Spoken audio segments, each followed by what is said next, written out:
Well, hello and welcome to I Love Gay today. And today is Valentine's Day. And very appropriately, we are here with Brandan Rader from Denver. How are you, Brandon? I'm doing very well. Thank you for having me. I love it. As I think the tagline that says it all is from your website, helping people find love through psychology.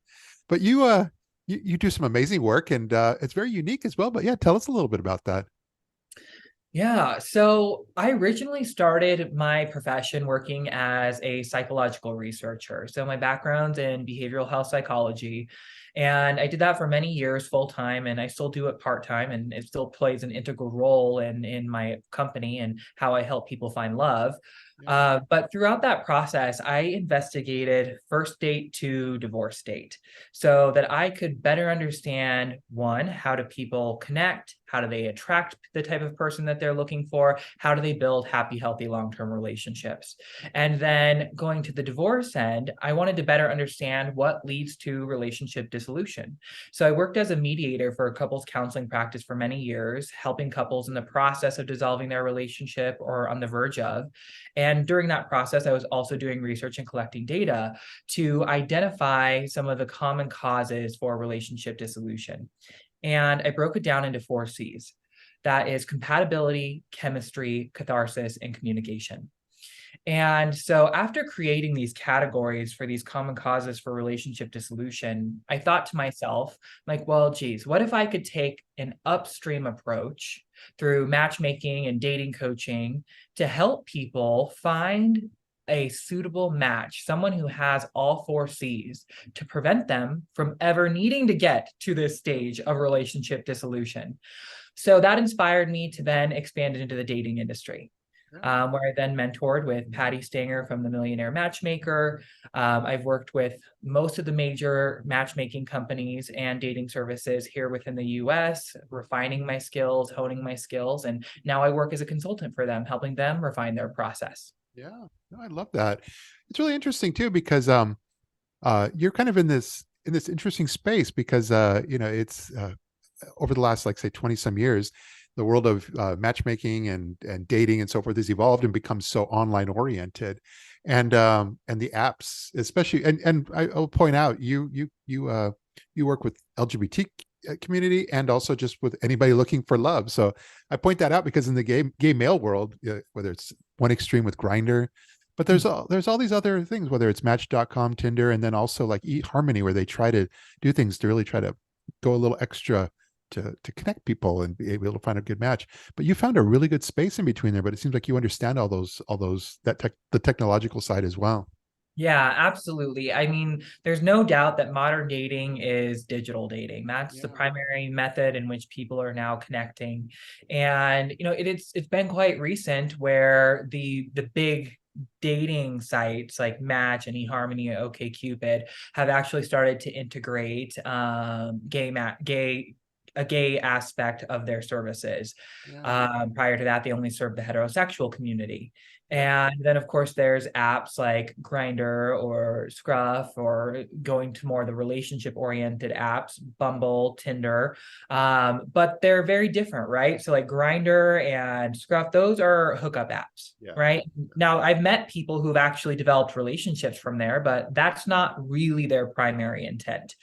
Yeah. And then again, going back to like these mainstream ones like Bumble and Tinder, Hinge, they were oriented towards the heterosexual community, and offering services to the gay community was really secondary, Yeah. which isn't necessarily a bad thing. I'm glad that they're finally being inclusive and incorporating, but before that was really big and really took off, and the gay community was like, wow, I have a way to meet someone digitally now who is actually looking for a relationship. There were matchmakers like myself and some other leaders in the industry who were offering these concierge dating services to help gay men find love just the same as heterosexuals.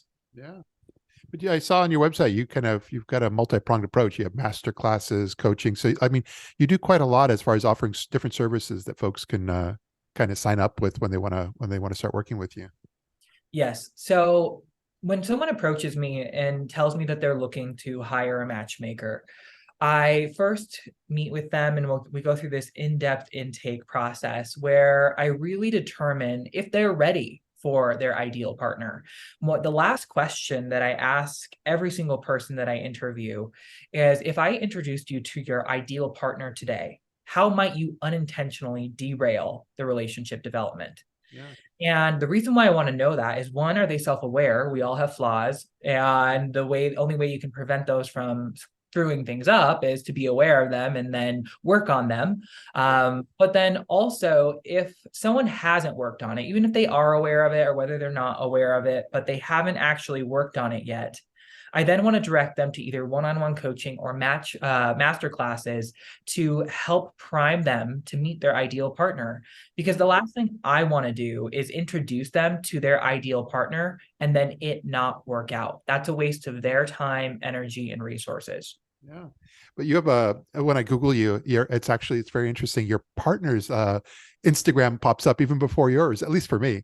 And but I was going to say that's really good because it really kind of shows that in some ways it's a great reflection that you're very strong on Instagram, you're very visible with your partner, and I think people will look to that as an inspiration as well. Yes, yeah, we've been together 12 years. Yeah. So going strong. I try to promote our relationship on social media in a healthy way, not in a way to brag, but just to communicate to the LGBTQ community that it is possible to have a happy, healthy, long-term relationship. Yeah. I think that, this is something that is very new to us in the grand scheme of things, that we can have love, that we do deserve love. And one of the things that I encounter a lot, especially with gay males that I'm working with, is they almost feel uncomfortable to want monogamy or to ask for monogamy. Not saying that monogamy is right for everyone. I actually have worked with even a few polyamorous clients. Yeah. But with a lot of gay men, I would say about 97% of them will say that they are open to monogamy and they're open to the idea of non-monogamy, not consensual non-monogamy. And so I'll dive in deeper during the interview and ask them, what does this mean? You said open to both.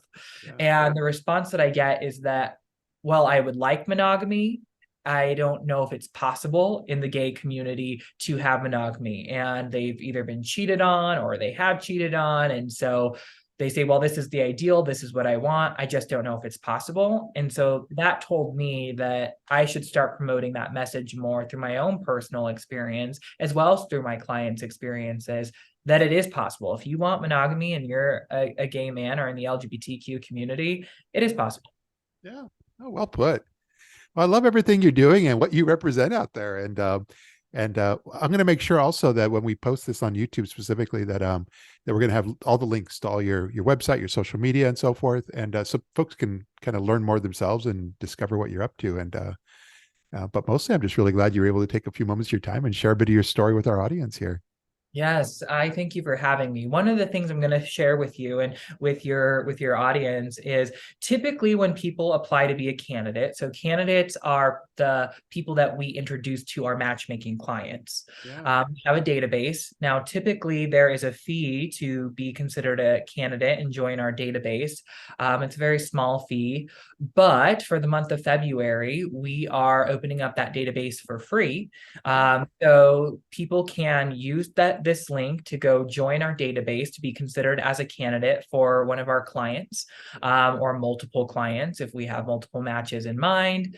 So it's just a free way to create more opportunities to find your ideal match. Yeah. Fantastic. It's perfect for Valentine's Day month.